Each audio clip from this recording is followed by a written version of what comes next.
मेरी जान में ऊर्जा शिव से है, गौरी से शिव में शक्ति है, ये दो नहीं है एक है, अनुभूति समाभिव्यक्ति है। हर श्वास शिव के नाम है, यह प्रेम भी अविराम है, शिव धैर्य तो संयम शिवा, नयन जो शिव दृष्टि शिवा।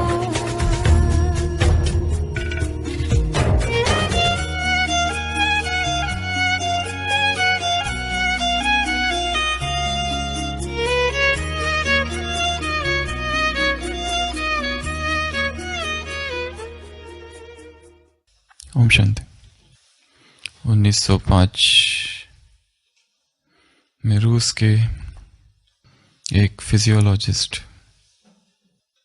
को नोबेल प्राइज मिला था मेडिसिन और फिजियोलॉजी में, इवान पावलोव। इस व्यक्ति ने बहुत काम किया है क्लासिकल कंडीशनिंग पर, बहुत सारे प्रयोग किए, अलग अलग तरीके से प्रयोग किए और कुछ अद्भुत बातें जानी। उसका एक प्रयोग था बिल्लियों पर और कुत्तों पर।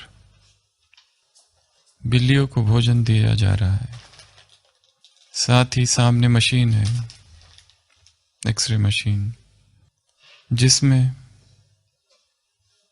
जो भोजन बिल्ली खा रही है वो अंदर कहां कहां कैसे कैसे जा रहा है वो दिखाई दे रहा है।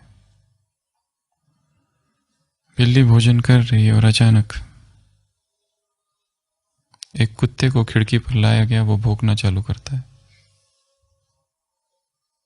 जैसे ही कुत्ते ने भौंका, बिल्ली के शरीर के अंदर कुछ हो रहा था। जैसे ही भोजन जा रहा था, शरीर के पाचक रस स्त्रव होने चालू हो गए थे, सिक्रीशंस चालू हो गया था मुंह में, पेट में। जैसे ही कुत्ते ने भौंका, वो सारे सिक्रीशंस बंद हो गए।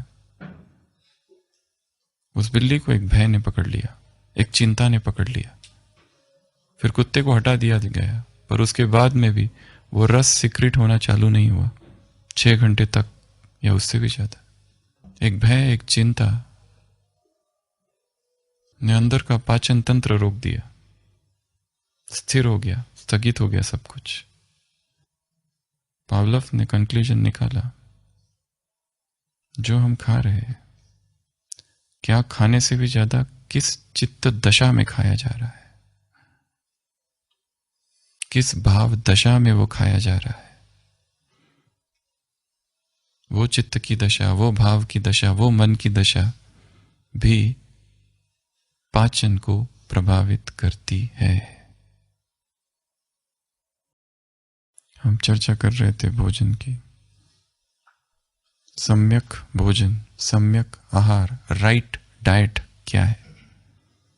इसके बहुत सारे तल हैं। मुख्यतः ये 3 तल है, शरीर का तल, मन का तल, आत्मा का तल। शरीर के तल पर भोजन कैसा हो, मन के तल पर क्या हो और आत्मा के तल पर क्या हो। मन के तल पर क्या हो, तो अभी अभी हमने देखा, जब जब भोजन क्रोध की अवस्था में खाया जाए, जब जब जल्दबाजी में खाया जाता है, खड़े खड़े खाया जाता है, जल्दी जल्दी टुकड़े टुकड़े अंदर डाले जाते हैं, वो पचता नहीं है। जब मन प्रसन्न नहीं है, क्रोध से भरा है, कुंठा से भरा है, दुख से भरा है, विषाद से भरा है, दर्द से भरा है, इस अवस्था में जो भोजन खाया जा रहा है, यहां तक कि कहा जाता है क्रोध की अवस्था में खाया जाने वाला जो भोजन है वो भी मांसाहार बन जाता है, नॉन वेज। क्योंकि वही सारे विचार मन में है, बदले के विचार चालू है, क्रोध के विचार चालू है। अभी अभी किसी से झगड़ कर आए हैं डिपार्टमेंट से और सीधा किचन, डाइनिंग, और वहां सीधा भोजन पे बैठ गए। प्लानिंग चल रही है, मैं क्या करूं। उस अवस्था में खाया जा रहा है। ये इस तरह से जो भोजन खाया जा रहा है वो मस्तिष्क के सुप्त केंद्र को बंद कर देता है, जिन्हें ऊर्जा मिलनी चाहिए। हम सब साधना के मार्ग पर है। हमारा लक्ष्य है जीवन में स्वास्थ्य का अवतरण हो और फिर योग सहज हो। हमारा लक्ष्य है इस शरीर से जितना हो सके जल्दी डिटैच हो सके। हमारा लक्ष्य है अशरीरी अवस्था। हमारा लक्ष्य है आध्यात्मिक साधना। हमारा लक्ष्य है जो शरीर में सुप्त ऊर्जा है वो सारी सुप्त ऊर्जा जागृत हो जाए। हमारे शरीर में इतने सारे केंद्र है जो अभी भी मूर्छित है। मस्तिष्क में इतने केंद्र है जो मूर्छित पड़े हुए हैं। वो सारे केंद्र जागृत हो जाए। कई सारे केंद्र है जिसमें भय समाया हुआ है। इसलिए भोजन की बात छोड़कर एक दूसरा मार्ग भी है योगी के लिए, उन्नति के लिए। वो है खतरे का मार्ग, जोखिम भरा मार्ग लेना। क्यों सन्यासी घर बार छोड़ता था, क्यों सन्यासी जंगलों में जाके रहता था? ये नहीं कि उसे पत्नी से घृणा थी, ये नहीं कि उसे संसार से घृणा थी, परंतु उसे लेना था मार्ग जोखिम भरा खतरों का। क्योंकि जैसे ही हम खतरों के मार्ग पर चलते हैं, जोखिम भरे मार्ग पर चलते, इनसिक्योरिटी में चलते हैं, हमारे ब्रेन में कुछ केंद्र है वो खुलने चालू हो जाते हैं। क्योंकि भय ने ही हमारे ब्रेन के केंद्र को बंद कर रखा है। एक भय है, एक डर है। इसके लिए अभय अर्थात ये नहीं कि भय ना हो, अभय अर्थात संपूर्ण भय में साहस का प्रदर्शन, संपूर्ण भय की अवस्था में साहस का प्रदर्शन। इसके लिए क्यों जापान के सन्यासी जिन्हें समुराई कहा जाता है, तलवारों को सिखाते, वहां पर जूडो खेलना सिखाते, कराटे सिखाते। उनका क्या लक्ष्य? साधना से, अध्यात्म से, इन सब चीजों का क्या लक्ष्य? क्योंकि ये करते करते मस्तिष्क के कुछ केंद्र खुल जाते हैं। क्यों जंगलों में रहता है? क्या उसे डर नहीं है जंगली जानवरों का? वो डर ही तो है जिसे वो जीतना चाहता है, अभय की अवस्था में पहुंचना चाहता है। इसलिए सब कुछ छोड़ देता था। वो इनसिक्योरिटी का जीवन जीता है। कल क्या होगा पता नहीं, पैसे नहीं है जेब में, निकल पड़ो। दादियों को इतनी पावर कहां से आई? क्योंकि असुरक्षा का जीवन था। कोई सुरक्षा थी? कल क्या होगा, पैसे कहां से आएंगे, खाएंगे क्या, पिएंगे क्या, कुछ पता नहीं। रहना कहां, कुछ पता नहीं। निकल पड़े विश्व की सेवा करने। भाषा नहीं पता, गुलाबी भाषा। शमशान घाट में रहे, नदी के तट पर रहे। ये रहना इसलिए नहीं, ये रहते रहते ही मस्तिष्क के जो भय के केंद्र है वो खुल जाते, चेतना अभय की अवस्था में पहुंचती है। और अभय में ही, लिविंग डेंजरसली में, इनसिक्योरिटी में ही जीने में हम निर्भय अवस्था को पाते और वहीं चेतना आगे बढ़ती है। जो सुरक्षा में जीते हैं, सब कुछ मेरा ठीक हो, मेरा बुढ़ापा ठीक हो, बीमार पड़ूं तो सेवाधारी मिल जाए, कमरा मिल जाए, पैसे बैंक में हो, सब कुछ अच्छा हो। इसीलिए उस समय के जो सन्यासी थे उनमें पावर थी। अभी जो सन्यासी है उनमें पावर क्यों नहीं है? क्योंकि सन्यास लेते ही किस लिए? सुरक्षा के लिए। समर्पण करते ही किस लिए? सरेंडर होते ही किस लिए है? ताकि कमरा मिल जाए, मेडिसिन फ्री मिल जाए, सब कुछ अच्छा हो जाए, बुढ़ापे की भी सेटिंग हो जाए, खाने पीने की सेटिंग हो जाए। मेहनत करने का काम नहीं तो संसार में 10 रुपए कमा के दिखाओ। कितनी मेहनत करनी पड़ती है उस मजदूर को, सारे दिन भर धूप में तपता है बेचारा, तब कहीं जाके पेट भर सकता है। इसलिए दूसरा मार्ग अभी लोगों ने ढूंढ के निकाला है। इसलिए अभी का समर्पण और तब के समर्पण में दिन रात का अंतर है। अभी समर्पित किस लिए होते हैं? सब कुछ आरामदायी हो जाए। जबकि सन्यासी की तो परिभाषा ही है लिव डेंजरसली, इनसिक्योरिटी में। कोई सिक्योरिटी नहीं, कोई इंश्योरेंस नहीं, निकल पड़ो, ना पैसे जेब में, ना कुछ भी नहीं। जीसस क्राइस्ट के सन्यासी शिष्य उसके पास आते हैं, कहते हैं कि आप कहते हो आपका संदेश सबको सुनाओ। अरे लोग हमको मारते हैं पत्थर आपका नाम लेते ही। विरोध है जहां देखो वहां। और हम जाए भी तो क्या भाषण दे? हमको तो भाषण देना नहीं आता है, हमारे पास कपड़े नहीं है, हमारे पास खाने पीने का नहीं है, हम कहां जाए, कैसे जाए? जीसस कहता है जाओ, it shall be given unto you at that hour. तुम्हें दिया जाएगा क्या बोलना है उस सभा में। प्लानिंग करके नहीं जाओ, तुम्हें दिया जाएगा। Seek ye first the kingdom of God, पहले परमात्मा का राज्य प्राप्त करो, और ये कपड़े, ये सब जो भी है तुमको चाहिए, पैसे टाइम पर दिए जाएंगे। सन्यास अर्थात इनसिक्योरिटी। अगर ये नहीं है और सुरक्षा के कवच हमने धारण कर रखे हैं यहां वहां, तो उस ब्रेन के कुछ सुप्त केंद्र है वो खुलेंगे ही नहीं। सन्यासी जो होता है, वैरागी जो होता है, तपस्वी जो होता है, योगी जो होता है, सबसे बड़ी विजय उसके लिए है अभय, निर्भय, fearlessness. Because fear is death, भय मृत्यु है। किसका भय है? कोई मुझे देख ले, कोई मुझे मेरे साथ कुछ कर दे, अपमान का भय है, ग्लानि का भय है, निंदा का भय है। सारे भय को उखाड़ के फेंक देना, कुछ नहीं चाहिए। हमें याद है, हम एक जगह मेडिकल ऑफिसर थे बहुत पहले, बहुत नए नए डॉक्टर। तो जिस एरिया में गए थे, गांव में इतना भयंकर पॉलिटिकल एरिया था। एक एक पेशेंट के साथ फोन आते थे 10 यहां वहां के, ये हुआ वो हुआ, और लोग घेर लेते थे।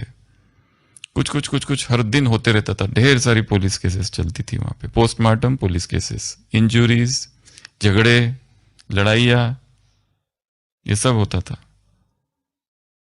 हमारे जो बॉस थे उन्होंने मुझे कहा था पहले दिन ही, अपना रेजिग्नेशन लेटर हमेशा जेब में रखना, मैं जा रहा हूं, नहीं चाहिए तुम्हारा कुछ, निर्भय होके काम करना। यहां अगर काम करना है तो किसी से नहीं डरना, चाहे किसका भी फोन आ जाए। जॉब छोड़ देना पर सत्य को ना छोड़ना।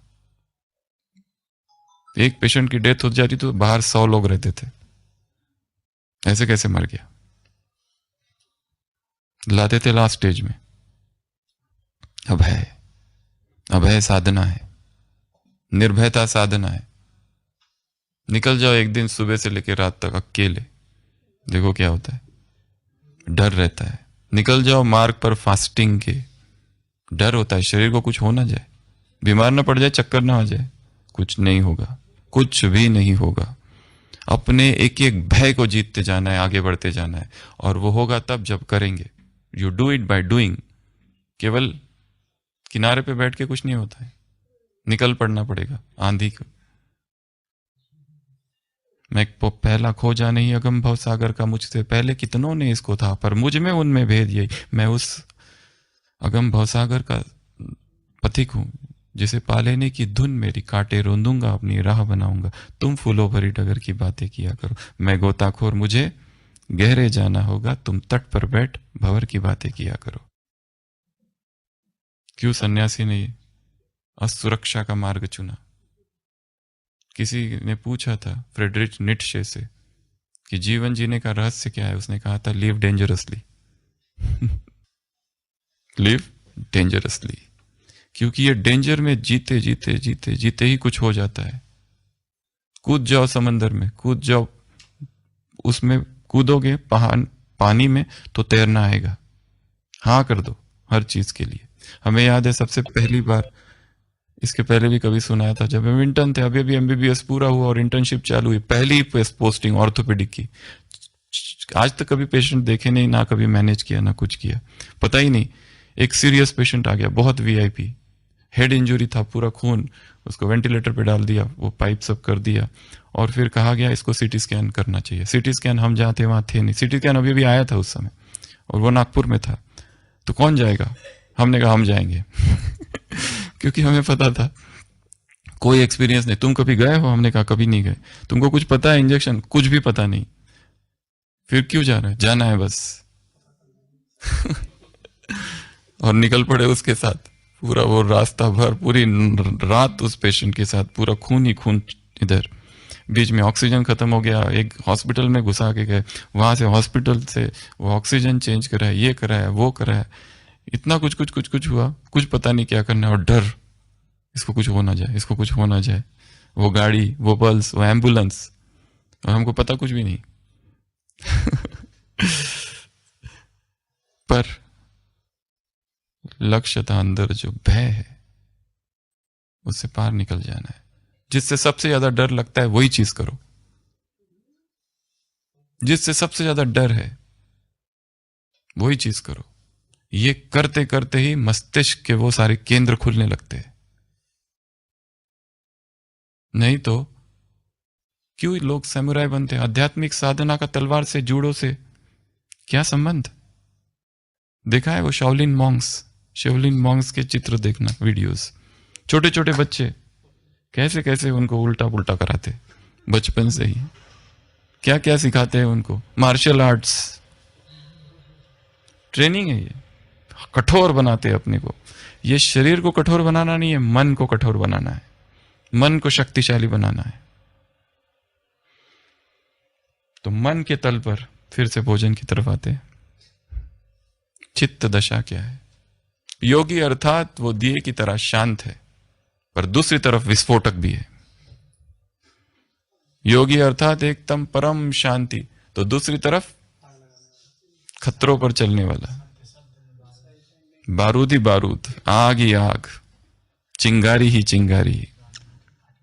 जीसस क्राइस्ट कहता ये मत समझो मैं शांति स्थापित करने आया हूं। मैं शांति स्थापित करने नहीं आया हूं। I have come with sword in my hand. मैं तलवार लेकर आया हूं। तुम्हारी सारी अब तक की जितने मत मतांतर थे, अब तक की जो भी धारणाएं थी, बिलीफ सिस्टम थी, सबको तोड़ ताड़ करने आया हूं। ये मत समझना मैं शांति स्थापित करने आया हूं। I have not come to establish peace but I have come with sword in my hand. तुम सबके शरीरों को जलाकर मैं तुम्हारी आत्मा को ले जाने आया हूं, चाहो या न चाहो। तो मन के तल पर किस चित्त दशा में भोजन स्वीकार किया जा रहा है, ये बहुत महत्वपूर्ण। जितना प्रेममयी मन हो, जितना प्रसाद से आनंद से भरा हुआ हो, वो भोजन शक्ति देगा। दूसरा है आत्मा के तल पर धन्यवाद। धन्यवाद का भाव, हर चीज के लिए धन्यवाद, उस परमात्मा के लिए धन्यवाद। आज एक सुबह दी और सुबह की शुरुआत मधुबन से हुई। धन्यवाद, धन्यवाद उसके प्रति, उसने एक नया जीवन दिया। कल भूले की, आज उन भूलों को सुधारने का एक मौका दिया। धन्यवाद उसको। चार धाम का दर्शन कराया, धन्यवाद उसको। फिर से एक नई चेतना, एक नई ऊर्जा, फिर से एक नया एक्सपेरिमेंट, फिर से योग की यात्रा जो कल जहां छोड़ी थी उसको वहीं से आगे बढ़ाना है। यात्रा अर्थात आगे आगे बढ़ते जाना, पीछे पीछे नहीं आना। यात्रा अर्थात क्या? यहां से आबू रोड जाना है, कोई यहां से नीचे पहुंचे और फिर टोल नाके से वापस आ जाए, इसको यात्रा कहते हैं क्या? सामान भूलो ही नहीं। मनसा वाचा कर्मना, तुमको एक्यूरेट बनना है। आज सुबह की साकार मुरली, इसमें मेहनत है, फुल स्टॉप। कौन सा सामान, कैसा सामान? सुना नहीं? तपस्वी अर्थात लिव डेंजरसली। कुछ नहीं हो साथ में, कुछ नहीं, निकल पड़ो। विवेकानंद पूरे भारत भर की यात्रा किया, दो ही चीजें साथ में थी उनकी, केवल दो। एक भगवत गीता और दूसरी किताब इमिटेशन ऑफ क्राइस्ट। बस ये दो ही चीज। कल परसों ही यहाँ के जो क्रिश्चियन फादर है उन्होंने मुझे वो किताब लाके दी, इमिटेशन ऑफ क्राइस्ट।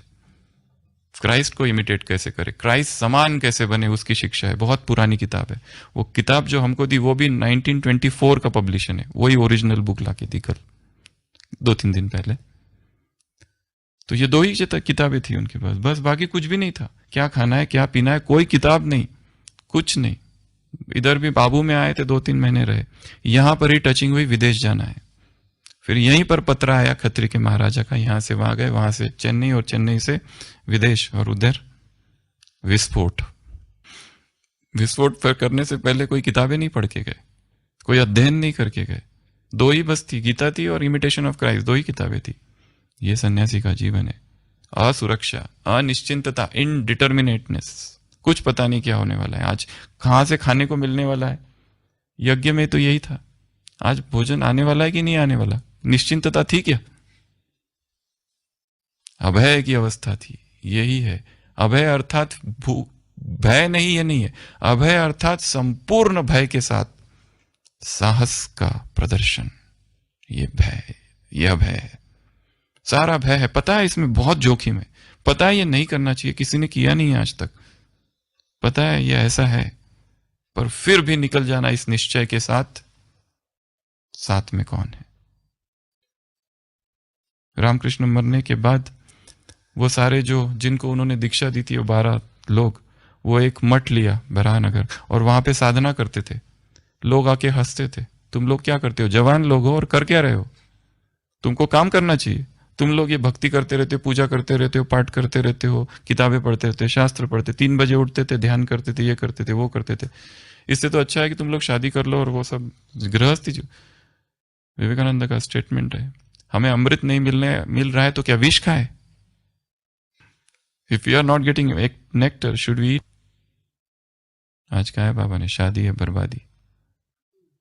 शादी करते हैं और पति और पुरुष, स्त्री और पुरुष एक दूसरे के दुश्मन बन जाते हैं। ये याद की यात्रा, इसमें आगे बढ़ना है, रस्सी बांधकर एक दूसरे को पैर से नीचे नहीं खींचना है।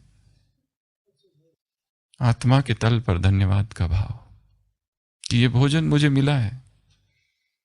कितने लोग हैं जिनको कुछ नहीं मिल रहा है संसार में, संसार की हालत देखो क्या है, और हम देखो, ये धन्यवाद से भर जाना है। उस भूमि को धन्यवाद, उस किसान को धन्यवाद, हर एक को, वो पूरी फूड चेन में जो कुछ जो भी इन्वॉल्व है, ये फूड चेन जो है ना, भोजन जो हमारे थाली तक पहुंचा है, इस धन्यवाद के भाव से खाएंगे तो अतिरिक्त ऊर्जा, आत्मा के केंद्र जागृत होंगे कुछ कुछ।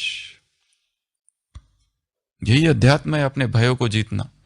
दूसरी कोई साधना ही नहीं है, एक ही साधना है, निर्भयता, फियरलेसनेस।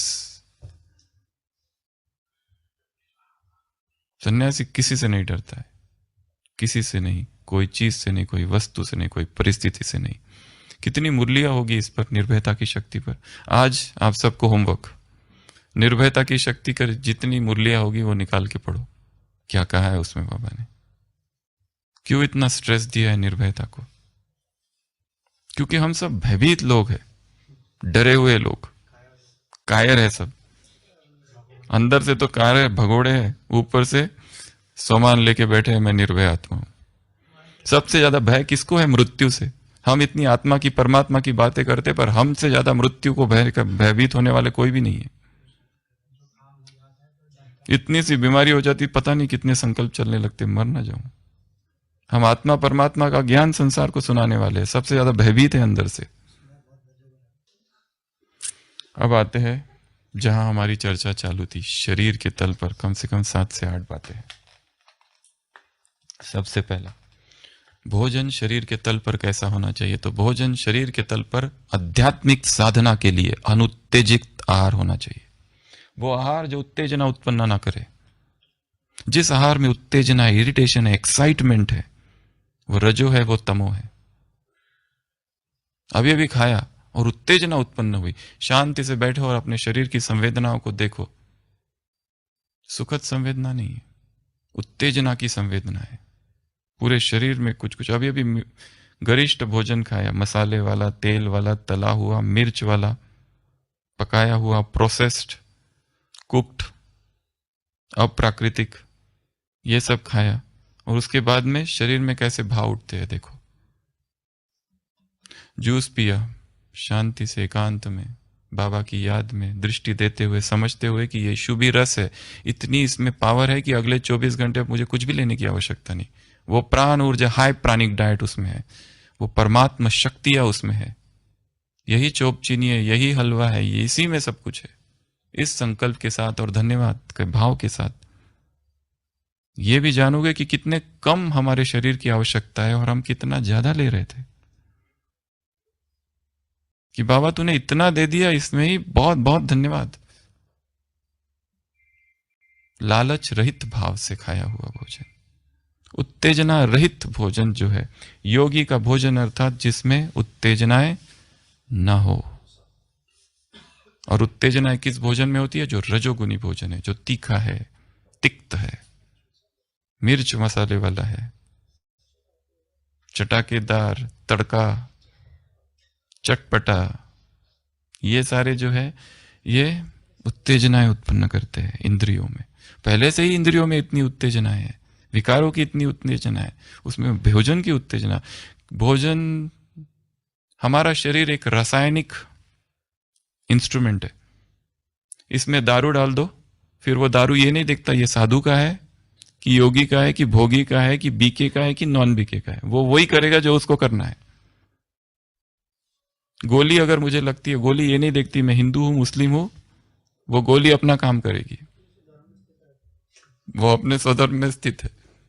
केमिकल जो शरीर में डालो, वो केमिकल ये नहीं देखेगा कि ये महान योगी है, महान तपस्वी है, महान सन्यासी है, ये नहीं देखेगा। ये धार्मिक व्यक्ति है, ये आस्तिक है, नास्तिक है, कुछ नहीं देखेगा। जो शरीर में डाला वो अपने रासायनिक क्रिया करेगा, केमिकल रिएक्शंस करेगा,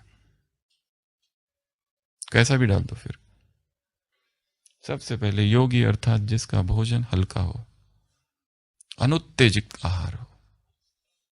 दूसरा, वो सारा आहार जो निद्रा कुलाता है, स्लीप इंड्यूसिंग, ये योगी का भोजन नहीं है, क्योंकि योगी को तो जागृत रहना है।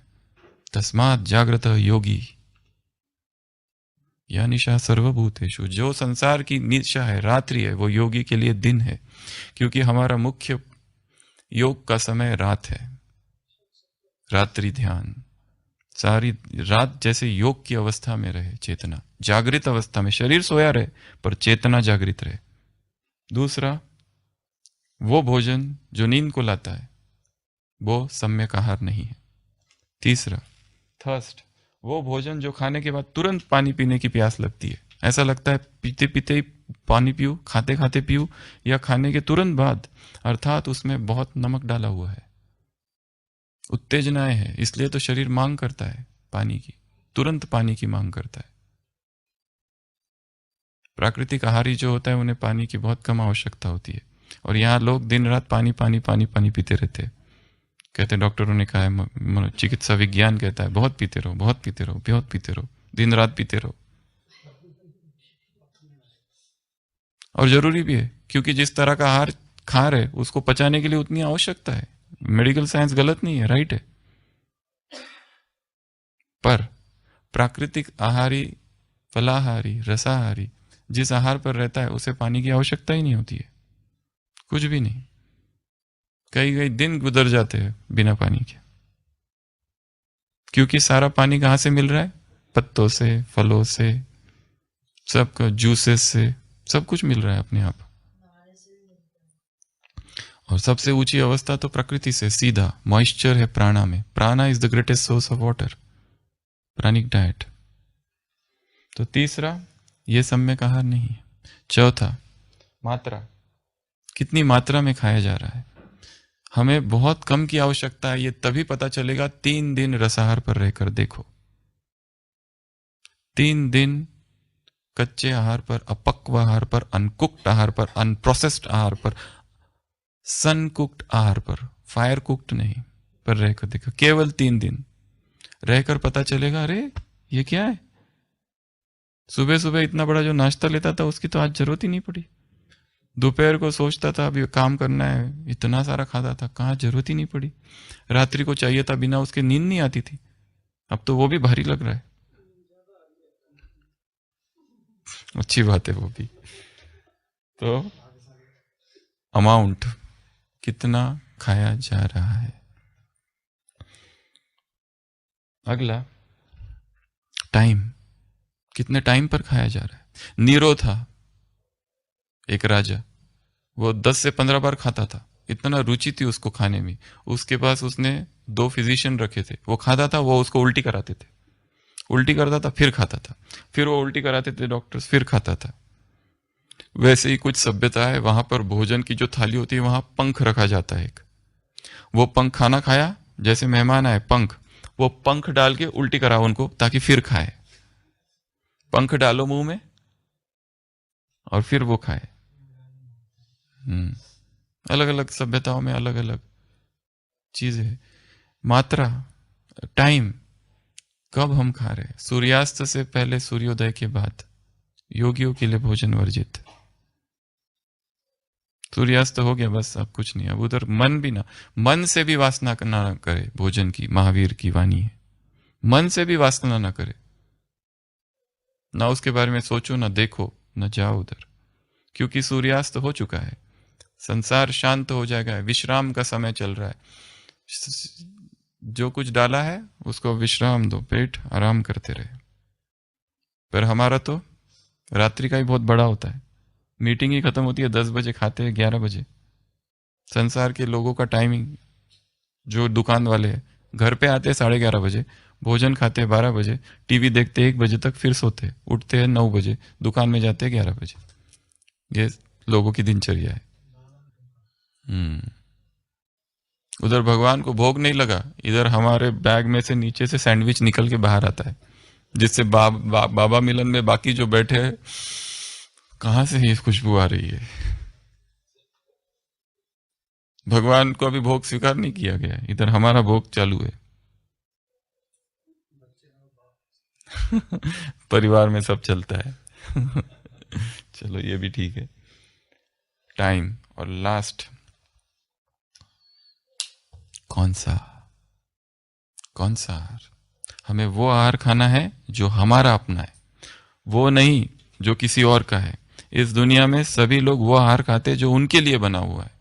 एकमात्र मनुष्य ही है कि जिसके आहार का कोई अता पता नहीं है, कोई भरोसा नहीं है। कुछ भी और हर चीज उसने खाई है, सब कुछ, कीड़े मकोड़े, सांप, कुत्ता, बिल्ली, सब कुछ खाया है उसने, सब कुछ। ऐसा कुछ भी नहीं है जो मनुष्य जो खाता है, ऐसा आज तक कोई नहीं खाता। इसलिए सबसे ज्यादा बीमार कौन है? मनुष्य बीमार है। और बीमारी आती है तो क्या होता है, कैसा परेशान हो जाता है, डर लगता है, डर बैठ जाता है पूरा, ऐसा डर जो एकदम अंदर ही घुस जाता है, छूट ही नहीं पाता है व्यक्ति उस डर से। निशान हो गए, घुस गया कि ये कैंसर हो सकता है, कितना भी कन्विंस करो, सारी टेस्ट करा के दो, नहीं मानता है, वो वहम हो गया है। हमारे ओपीडी में माता आती है, हॉस्पिटल का एक भाई है, उसकी दादी है, वो अभी भी है। अब उसका क्या करे समझ नहीं आता है। 20 साल से उसके छाती में वो कहती है सांप है, और उसकी आवाजें उसको दिन रात आती रहती है। एक्सरे करा दिया, सीटी स्कैन करा दिया, सब करा दिया, बार बार बिठा के आधा आधा घंटा कन्विंस किया, काउंसिलिंग किया, समझा दिया, वो कहती है सांप है, और वो उसकी आवाज आती रहती है। और सबसे बड़ी बात तो इस बार आई थी तो कहती है अब 2 है, अब तक तो 1 था। क्या करे, पर वो है और उसको परेशान करते रहता है दिन रात। उसके मन में इतना गहरा बैठ गया है ये विचार कि उससे अब मुक्ति इस जन्म में तो संभव ही नहीं है, इस जन्म में इम्पॉसिबल है। शायद दूसरा जन्म होगा तो शायद छूट जाए। लास्ट पॉइंट, सम्यक आहार अर्थात वो आहार खाना है जो हमारा अपना है, जो हमारे लिए बनाया गया है। इस बात को हम सभी जानते हैं कि प्रकृति ने संसार में जितने प्राणी पैदा किए तो पहले उनके ठीक अनुकूल आरोग्यवर्धक आहार की भी व्यवस्था की है। संसार का हर प्राणी अपने ईश्वर निर्धारित आहार को छोड़कर अन्य पराय आहार की ओर आंख उठाकर भी नहीं देखता। सब अपना अपना आहार स्वीकार कर मस्त व निरोगी रहते हैं। मानव समाज में प्रचलित भयंकर बीमारियों का इसमें नामो निशान नहीं है। इनके बच्चे में न तो बाल रोग, न विकृतियां है, न दांत खोखले होते, न गंजे होते, न इनके चश्मे लगते और न ही असमय बूढ़े होकर रोगों से मरते हैं। जितनी जिसकी उम्र है, हाँ, जब हम उनको अपना भोजन खिलाते हैं तब वो जल्दी मरते हैं। किसी ने लिखा है, if you want to kill a dog give it biscuits every day. Biscuit किसके बनाए? तुम्हारे बनाए हुए। किससे बने हुए? डालडा से बने हुए, मैदा से बने हुए हैं और चीनी से बने हुए, ईस्ट, ये सब से बनाए हुए तुम्हारा बेकरी, वो उसको खिलाओ, मर जाएगा जल्दी, जितनी उसकी उम्र होनी चाहिए थी उससे। वो ना गंजे होते, ना उनके चश्मे लगते, ना ही असमय बूढ़े होकर रोगों से मरते। हजारों साल पहले जो प्राणी जैसा और जितनी उम्र वाला पैदा होता था, आज भी वो प्राणी वैसा ही है, उतनी उम्र वाला पैदा हो। संसार में सभी प्राणियों ने अपने निर्धारित आहार से दूर होकर पराय आहार को नहीं अपनाया। जितना मानव सभ्यता अपने आहार से दूर रहकर पराय आहार को अपनाकर रोगी, पीड़ित और भयंकर विकृति की शिकार है। भगवत गीता में लिखा हुआ है, स्वधर्म निधनम श्रेय परधर्म भयावह। स्वधर्म में ही क्या है? कल्याण है। दूसरे के धर्म में कल्याण नहीं है, भय है। घर में चोर घुसा, एक कुत्ता है जो रखवाली करता है, सो चुका है। एक गधा ने देखा कि चोर घुस रहा है, भौंकना कुत्ते को चाहिए था, पर वो उसने नहीं भौंका, उसको लगा मैं मदद करता हूं, तो वो गधा, गधे की आवाज को क्या कहा जाता है हिंदी में? क्या करने लगा? रेखता है, वो करने लगा जोर जोर से, जोर जोर से। मालिक उठा, मालिक उठते ही चोर तो भाग गया, देखा कुत्ता सो रहा है, ये कौन रेख रहा है? वो गधे को पकड़ के पीटा, जेने काम तेने करे, बीजो करे तो ठंडा खाए। दूसरे के धर्म में नहीं जाने का, इंटरफियर नहीं करो। अपना आहार अपना कर हमारा रोगी होना असंभव है। उत्तम स्वास्थ्य की ऊंचाइयां केवल अपने आहार से ही संभव है, पराये आहार से कभी नहीं।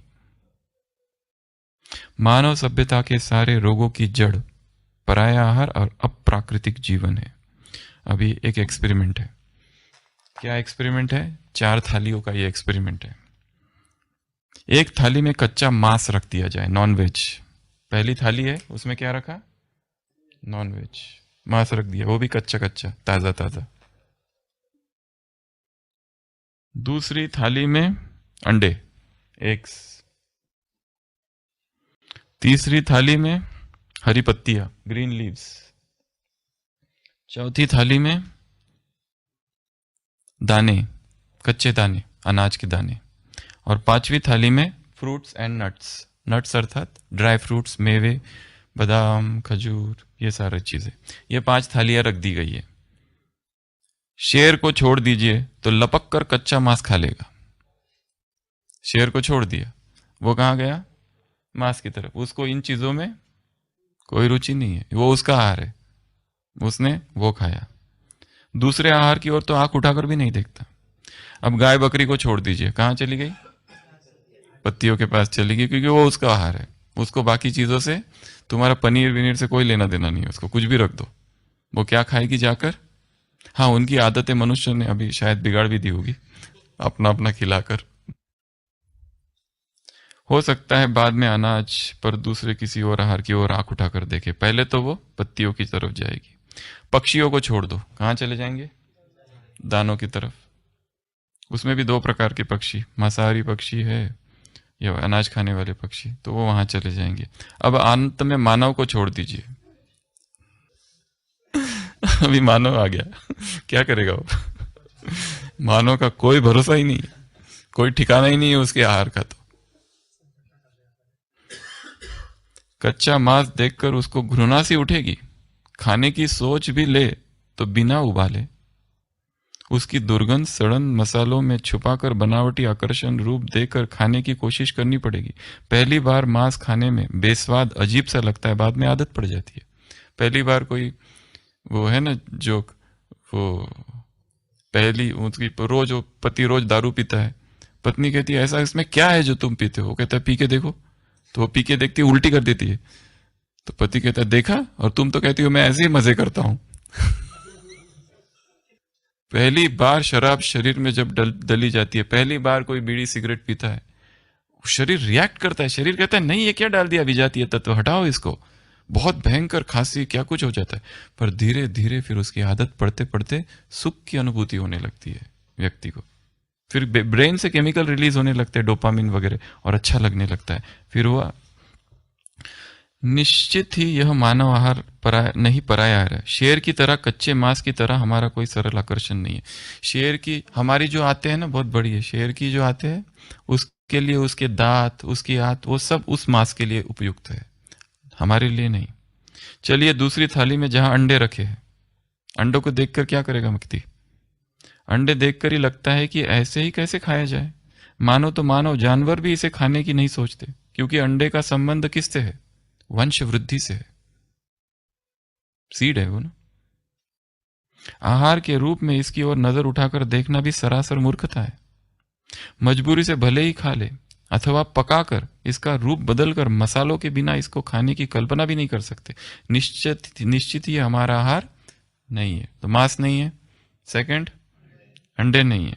आगे बढ़िए, तीसरी थाली जिसमें रखे हैं कच्चे अनाज के दाने, जिसे देखकर लगता ही नहीं कि हम इसे पशु पक्षियों की तरह प्राकृतिक कच्चे रूप से खा सकते हैं। दालें लो हाथ में, लो ना, ऐसे हाथ करो और उसमें देखो दाल रखी, दाल। अब खाओ इसको, मुंह में पानी छूट रहा है क्या दालों को देखकर? मसूर की दाल, तुअर की दाल कब खा लूं ऐसा लगता है, दांत टूट जाएंगे। अच्छा चावल को रखो, कोई भी चावल लो, ब्राउन राइस, खा सकते हैं? नहीं खा सकते। तीसरा लो गेहूं, गेहूं को देखकर तो पानी छूटना चाहिए, खा सकते हैं? नहीं। अनाज के कच्चे दाने आकर्षण ही नहीं करते, कोई आकर्षण ही नहीं है उसमें। कच्चे अनाज देखते ही आग की याद आती है, चूल्हे की याद आती है, मसाले के जरिए इसका स्वरूप को बदलकर खाने की सोचनी पड़ती है। कच्चे अनाज के गोदाम में आदमी और चूहे पक्षियों को छोड़ दिया जाए तो चूहे पक्षी सारा अनाज मजा से चट कर जाए, आदमी इसे देखकर भूखा ही मर जाए। मजबूरी से 4 दाने खा भी ले तो भी अनुभव करेगा कि इन्हें खाया ही नहीं जा सकता। आग और मसाले ना हो तो अनाज की ओर मानव आंख उठाकर भी नहीं देखता, उनकी और हमारा सहज आकर्षण ही नहीं है, जिस तरह पक्षियों और गायों का है। आगे बढ़िए अब चौथी थाली की ओर। चौथी थाली में क्या है? हरी पत्तियां। इन्हें देखकर भी खाने का ख्याल ही नहीं आता। भूख कितनी कड़क क्यों ना हो, ऐसा लगता है कुछ भी खाने को नहीं मिलेगा तो इसे से किसी तरह चला लेंगे। अधिक से अधिक 10-15 पत्तियां खा लेंगे। गाय बकरियां जितनी सहजता से ढेर के ढेर खाती जाती है, मानो खा नहीं सकता। इसकी तरफ हमारा कोई सहज आकर्षण नहीं दिखता। हम खाते भी है तो केवल इसलिए कि चिकित्सकों ने हमें दिमाग में इसके पोषक तत्व भर दिए। ये पोषक तत्व गाय बकरियों के लिए, मानव के लिए नहीं। मानव फिर 10-15 पत्तियों से अधिक हरी पत्तियां खाने का हमारा कोई चाव नहीं है। अधिक खाने से हाँ एक फायदा है इसमें, ये रेचक है इसका जूस। इनिशियल स्टेजेस में ये ट्रांजिशन फेज में बहुत काम करता है, पेट साफ करता है पूरा। रेचक इसके लिए ये बहुत जरूरी है, पर ये पोषक के लिए नहीं इस अर्थ में। उसका पूरा जूस बनाओ। पत्तियां जैसे हम पीस पाक गए थे तो भाई ने फटाफट सारी पत्तियां लाई, उसका जूस बना दिया, इतना अच्छा पावरफुल। और हर एक पत्ती का उसको नाम पता है। वो कहता है मैं यही लेता हूं, कोई बीमारी नहीं। सारी ढेर सारी पत्तियां नीचे। वो ये है ना तपोवन, उसके भी 2 लोग आए थे ऐसी जनरल चेकअप के लिए। वो भाई भी कहता है हम सुबह सुबह पत्तियां पी लेते हैं, पत्तियों का जूस निकाल के। सब ठीक, कुछ भी नहीं डालते। जिसको डालनी है डालो, सेंधा नमक डालो, मसाला डालो, हनी डालो, जिसको नहीं डालना है पर जिसको उसकी आदत पड़ जाती है वही अच्छा लगता है। वो कहता है यही हमारा नाश्ता है। इसका पत्ता, सौंफ का पत्ता, ये पत्ता, वो पत्ता, पुदीना, सारी 3-4 प्रकार के। पीस पाक में तो इतने सारे पत्ते हैं। फटाफट पुदीना डाला, ये डाला, वो डाला, जूस बना दिया, पी लिया। और इतनी पावर रहती है। वो कहते हैं सारे दिन भर पीस पाक में काम करते रहता हूं, थकान ही नहीं होती। कितना हार्ड वर्क है वहां, हार्ड वर्क है, थकान नहीं होती क्योंकि ये पी लिया है सुबह सुबह 1-2 ग्लास। चलिए अब अंतिम थाली की ओर। क्या है उसमें? फल रखे हुए, प्रत्यक्ष फल। फल अर्थात क्या? फल अर्थात फल, निचोड़ उस झाड़ का। ये फल है, अल्टीमेट, द लास्ट। जड़े, उसका तना, उसकी टालियां, उसके पत्ते, ये सब अलग है। अब ये है क्या है? Fruit, the last. सारे उसका, उसमें सब कुछ समाया हुआ है। हम भी लपक पड़ेंगे अपने इस आहार पर उतनी ही सहजता से जितनी सहजता से दूसरे पशु पक्षी अपने आहार की ओर लपक पड़ते। यह 100% हमारा अपना आहार लगता है, जिसे हम बिना आग और मसाले के ऐसे ही प्राकृतिक रूप से मस्ती से खा सकते हैं। आग मसालों का ख्याल तक नहीं आता है। ऐसा लगता है हम बने, तुम बने एक दूसरे के लिए। ये फलों को देखते हैं, इसके लिए एक प्रोसेस है जिसको कहते हैं फ्रूट गेजिंग। फ्रूट मिल जाए ना तुरंत नहीं खाओ, उसको देखो, उसको निहारो। क्या वंडर है प्रकृति का। ये अनार देखो, मनुष्य को बोलो ऐसा अनार बना के बताए, ये ऐसे दाने रखे और उसको कवरिंग दे। कौन सी फैक्ट्री है बताओ ये करके देगी? कौन सी फैक्ट्री है? ये भगवान कितना चित्र, वो कैसा चमत्कारिक है, कैसा चमत्कार है प्रकृति का। एक एक इसको देखो, उसके रंग, उसका स्वाद। और नारियल में पानी कहां से आ गया? क्या आश्चर्य है। एकदम रुक जाना चाहिए पीने के पहले तो। ये गन्ने में ये इतना मिठास कहां से आ गई? ये खजूर में इतनी मिठास कहां से आ गई? और हर मिठास अलग अलग। ये करवंदे, ये आम, ये सेब, कलर देखो उसका कैसा है, सेब कैसा है, पपैया देखो कैसा है। हर चीज में इतना सौंदर्य है। प्रकृति से हम जुड़ते हैं और धन्यवाद उठता है उसके लिए, उस परमात्मा के लिए, क्या क्या तूने हमारे लिए बना के दिया है। और उसको बड़े चाव से, बड़े आनंद से, बड़े प्रेम पूर्वक, बड़ी प्रार्थना पूर्वक, बड़े धन्यवाद भाव के साथ धीरे धीरे बाबा को भोग लगाते हुए जैसे शुभी रस पी रहे। आहा हा, क्या आनंद है इसमें। पूरा स्वच्छ हो रहा है तंत्र, और सतो प्रधान कितना है, आग का स्पर्श नहीं है उसको, आग ने नष्ट नहीं किया है उसको, संपूर्ण रूप से उसको हम खा रहे हैं, जैसा है वैसा है। हाँ वो तो है, उस दिन कहा ना फ्रूटेरियन में बहुत सारी कैटेगरीज है। फ्रूटेरियन डाइट होता है, फ्रूट अर्थात फलाहारी। फ्रूटेरियन में बहुत सारे ये है। सबसे पहला तीन प्रकार के फल है। एक तो वो जो जूस वाले, दबाव और जूस, संतरा, मौसम्बी, अनार, दबाव और जूस कोल्ड प्रेस। एक दूसरे है गुद्देदार, आम हो गया, केला हो गया, चीकू हो गया, ये थोड़ा नीचे है। उसके नीचे सबसे नीचे है ड्राई फ्रूट्स, वो लास्ट कैटेगरी है, सबसे निकृष्ट अगर देखा जाए तो। इस कैटेगरी भोजन में ये कोई नहीं कह सकता ये फाइनल है, उसमें हर एक बार रिलेटिव है। जैसे रोटी कौन सी अच्छी है, कोई कहे कि, तो हम कहेंगे तुम क्या खाते हो, तो कहता है क्या खाऊं, थेपला खाऊं कि पराठा खाऊं, तो हम कहेंगे नहीं आलू का पराठा खाऊं या पराठा खाऊं, सिंपल में हम कहेंगे पराठा ठीक है। फिर वो कहेगा पराठा खाऊं या रोटी खाऊं, तो रोटी ठीक है। रोटी में कौन सा ठीक है, फिर तेल वाली है कि बिना तेल वाली, तो हम कहेंगे फिर बिना तेल। Always there is a relative, कोई ये नहीं कह सकता ये ही फाइनल है। आप कंपेयर किसके साथ कर रहे हैं। उसी तरह अभी फलों पे आ गए, अभी रसाहारी फल, तो उसमें कैटेगरीज है। एक वो फल जिसमें पेस्टिसाइड, इंसेक्टिसाइड कुछ भी नहीं है डाला हुआ, वो वैसे ही प्राकृतिक उग के आया है, जो बिल्कुल जंगलों में होते हैं ना, उसमें कौन डालता है कुछ, वो सर्वश्रेष्ठ है। दूसरा है, एक है फिर तोड़े हुए, और या जिनको इंजेक्शन वगैरह कुछ नहीं दिए गए, वो और दूसरा है फिर तोड़े हुए से वो श्रेष्ठ है जो अपने आप गिरे है, सबसे बढ़िया। और सबसे बेस्ट फ्रूटेरियन की परिभाषा क्या है पता है, फलाहारी की, वो फल जो कि अपने आप गिरा है और एक कुमारी कन्या वर्जिन ने अपने हाथ से मध्य रात्रि को उसको उठाया है और अपनी थाली में, वो है सतो प्रधान। ऐसी भी किसी ने परिभाषा दी है। तो उसमें भी बहुत सारी कैटेगरीज है। और फिर धीरे हायर स्टेजेस में तो फिर वो फल भी, उसके भी ऊपर की बहुत सारी स्टेजेस है, उसकी चर्चा यहाँ नहीं करेंगे। अभी हमारी क्लास 1 और क्लास 2 चालू है, इसके आगे स्टेजेस बहुत सारी है। तो क्या गीत गाते हैं हम फलों को देखकर, हम बने तुम बने, हमारा जन्म ही एक दूसरे के लिए हुआ है। सुंदर, सुगंधित, सुंदर कितने, सुगंधित, कितने सुगंधित, स्वादिष्ट, मजेदार, लज्जतदार, आकर्षक, रस भरे, ताजा आहार, प्राण से भरा हुआ है, उसमें सन ट्रैप्ड एनर्जी है, सूरज की पूरी ऊर्जा है उसमें। केवल विचार ही करो तो अभी पेट भर जाए, खाने की जरूरत ही नहीं, केवल उसको मन में लाओ। क्या यही सारे गुण हमारे मांस, अंडे, कच्चे अनाज और हरी पजबियों से महसूस किया है कभी? क्या उसमें फल मेवों की तरह स्वाद, आकर्षण और अपनापन लगता है? अपनापन मांस, अंडे, दूध, अनाज, हरी पत्तियां, ये सभी आहार हमने परिस्थितियों वश बहुत मजबूर होकर अपनाने के तरीके और रास्ते खोज लिए, और हमेशा के लिए मानव सभ्यता के साथ एक पराये आहार को जोड़ दिया गया, और अपना मूल, स्वाभाविक, वास्तविक आहार, जिसे प्रकृति ने हमारे स्वास्थ्य जीवन के लिए निर्धारित किया, फल और मेवे, इन्हें गौण स्थान पे हमने रख दिया, शौकिया आहार बना दिया। खाते भी है सलाद किस लिए? शौक के लिए। फल किस लिए खाते? अच्छा चलो फल खा लेते, पर ये नहीं कि उसको भोजन नहीं समझते, शौकिया तौर पर, चलो भाई टोली विली मिल गई, खा लो, हो गया, चलो अब भोजन को चलते।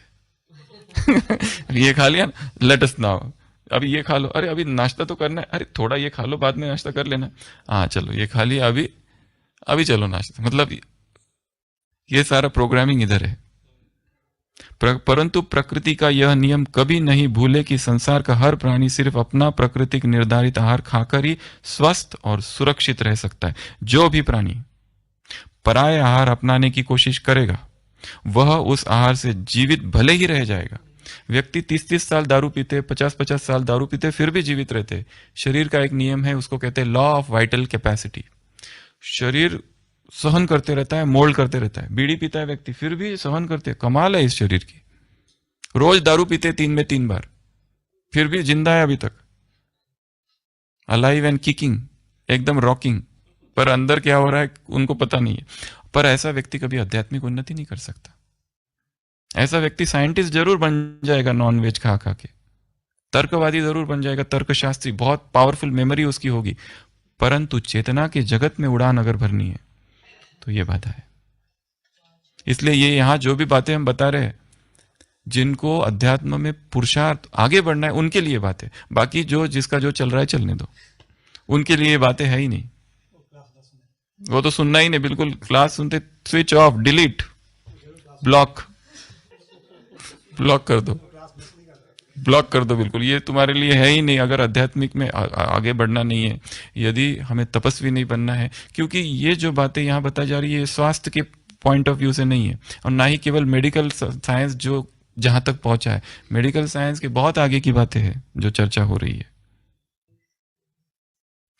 शरीर का जो भी प्राणी पराया आहार अपनाने की कोशिश करेगा वह उस आहार से जीवित भले ही रहे, परंतु स्वास्थ्य कभी नहीं रह सकेगा और रोगी और विकृति से घिर जाएगा। शरीर और रोग रूपी भाषा का अर्थ ही यही है कि हमने अपने आहार के बजाय पराया आहार अपनाया है। मांस, अंडे, अनाज खाकर हम जीवित अवश्य रहे हैं और रहेंगे, परंतु भयंकर रोगों और विकृति के साथ। जब तक सारी मानवता पलटकर अपने आहार फल मेवों पर लौट नहीं आती है, पराया आहार से मुक्त नहीं हो जाती, तब तक इस धरती पर स्वास्थ्य का साम्राज्य कभी भी हो नहीं सकता। अच्छा, तो अपना आहार जिंदाबाद, पराया आहार मुर्दाबाद। लास्ट एक लाइन, ये एक लेखक है जिसने लिखा है, C.C. Hibbs, grains are responsible for nearly all man's deceit, for wheat, barley, oats, rye are no more a part of the food than oranges for the food of the cow or grains the food of dogs and cats. ये इसने यही चीज लिखी है कि जब तक हम अपने आहार पर लौट कर नहीं आते, तब तक हम अस्पतालों से, दवाइयों से, चिकित्सकों से, डॉक्टरों से मुक्त नहीं हो सकते। इसलिए अपना आहार जिंदाबाद, पराया आहार मुर्दाबाद। ओम शांति।